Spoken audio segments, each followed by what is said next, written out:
കണ്ടിട്ടുണ്ടോ എന്റെ നെറ്റി കൂടെ പേനൊക്കെ ഇറങ്ങി വരുന്ന മുഖത്തൂടെ? ഞാൻ കണ്ടിട്ടുണ്ടോ? ചോദിച്ചാ എനിക്ക് അറിയില്ലല്ലോ. ചേച്ചി വേണ്ടാത്തനം പറഞ്ഞു. ചേച്ചി എന്ത് ആവശ്യത്തിൽ കരയണേ?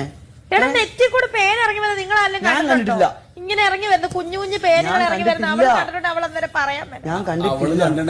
അവൾ പറയാൻ മേലായിരുന്നു. അപ്പൊ എടുത്തു തന്നതൊക്കെ അവള്. എനിക്ക് ഓർമ്മ, എനിക്ക് അറിയില്ല, എന്നോട് പറഞ്ഞിട്ടില്ലടാ. എനിക്ക് ബിഗ് ബോസിലെ അടുത്ത ഒരു ചർച്ച എന്ന് വെച്ചിട്ടുണ്ടെങ്കിൽ ധാരധാരയായിട്ട് രണസുനിയുടെ തലയിൽ നിന്നും പേനുകൾ ഒഴുകി ഒഴുകി വരുന്നു. പേനുകൾ കാരണം അവിടെ നടക്കാൻ കഴിയുന്നില്ല. മൂട്ടയാണ് ബെഡിൽ എന്ന് വിചാരിച്ച് നോക്കുമ്പോൾ അതൊക്കെ രണസുനിയുടെ പേനാണ് എന്നാണ് പറയുന്നത്. ഒരു പേനും കാരണം വെപ്പുമുടിയും കാരണം ഇത്രമാത്രം ചർച്ച ചെയ്യപ്പെട്ട വേറൊരു പരിപാടി ഉണ്ടാവില്ല. ഈ ബിഗ് ബോസിൽ എന്തിനാണോ ഇങ്ങനെയൊക്കെ ആളുകളെ കൊണ്ടുവരുന്നത് എനിക്ക് ചോദിക്കാനുള്ളത്. ഒരെണ്ണം +1 പഠിക്കുമ്പോഴത്തേനും പ്രേമമായി, അതായി, വീട്ടുകാരെക്കാൾ കൂടുതൽ സങ്കടം മിസ് ചെയ്യുന്നത് അതാണ് ഇതാന്നൊക്കെ പറഞ്ഞു. അങ്ങനെ ഒരു സംഭവം, അങ്ങനെ കുറെ എന്താണ് ഈ ബിഗ് ബോസ് കൊണ്ട് ഉദ്ദേശിക്കുന്നത് മനസ്സിലാവുന്നില്ല.